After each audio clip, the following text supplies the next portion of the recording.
If you thought the northern lights were impressive on Earth, think again. Jupiter has its own version of our aurora, but it is so high energy that it is made up of X-rays instead of visible light. When triggered by a solar storm, Jupiter's aurora can cover an area larger than the Earth's surface. For the first time, a research group led by UCL has looked at what happens to Jupiter's X-ray aurora when a giant solar storm arrives at the planet. The study, published today, has described the group's findings that were made from data collected at NASA's Chandra-10 Observatory, a space observatory that was launched in 1999.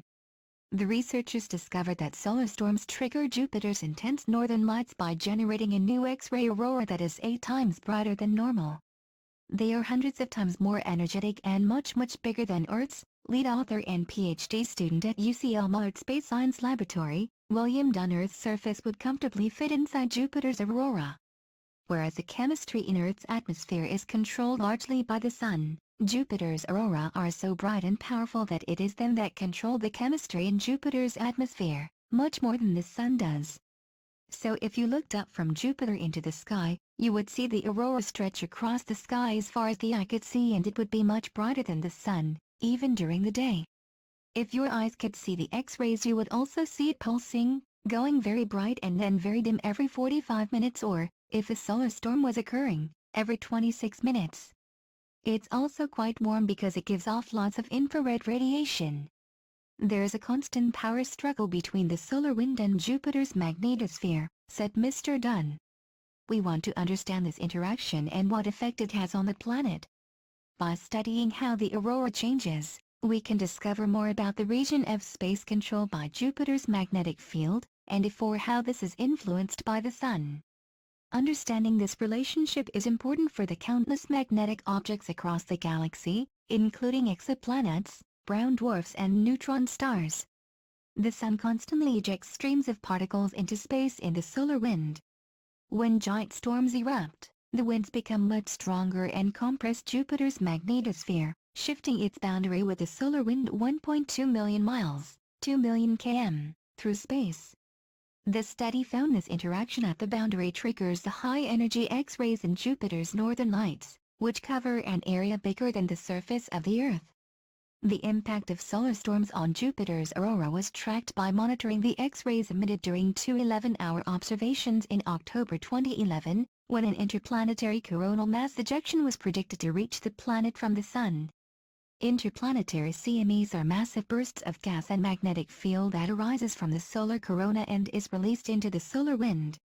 In 2000, one of the most surprising findings was a bright hotspot of X-rays in the aurora which rotated with the planet, added Mr. Dunn. It pulsed with bursts of X-rays every 45 minutes, like a planetary lighthouse. When the solar storm arrived in 2011, we saw that the hotspot pulsed more rapidly, brightening every 26 minutes.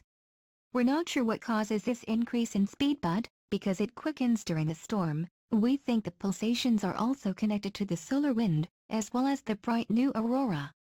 The scientists used the data collected to build a spherical image to pinpoint the source of the X-ray activity and identify areas to investigate further at different time points. These findings will complement NASA's Juno mission arriving at Jupiter this summer. The mission aims to understand the relationship between the two biggest structures in the solar system, the region of space controlled by Jupiter's magnetic field and the region controlled by the solar wind. As part of the mission, Juno will investigate Jupiter's relationship with the Sun and the solar wind by studying its magnetic field, magnetosphere and aurora. The UCL team hoped to find out how the X-rays form by collecting complementary data using the European Space Agency's X-ray Space Observatory, XMM Newton, and NASA's Chandra X-ray Observatory. We've only ever seen the dayside aurora of Jupiter though, because when you look from Earth that's all you can see, Mr. Dunn told Mail Online. This means that we have no idea what is happening on the night side. Juno will provide the first opportunity to see the aurora on Jupiter's night side. As to what it will look like, your guess is probably as good as mine. This is sort of a strange idea though, because at Earth we're used to seeing the northern lights at nighttime. Comparing new findings from Jupiter with what is already known for Earth will help explain how space weather is driven by the solar wind interacting with Earth's magnetosphere, said Professor Graziella Brandordi-Raymond, from UCL's Mullard Space Science Laboratory. New insights into how Jupiter's atmosphere is influenced by the Sun will help us characterize the atmospheres of exoplanets, giving us clues about whether a planet is likely to support life as we know it.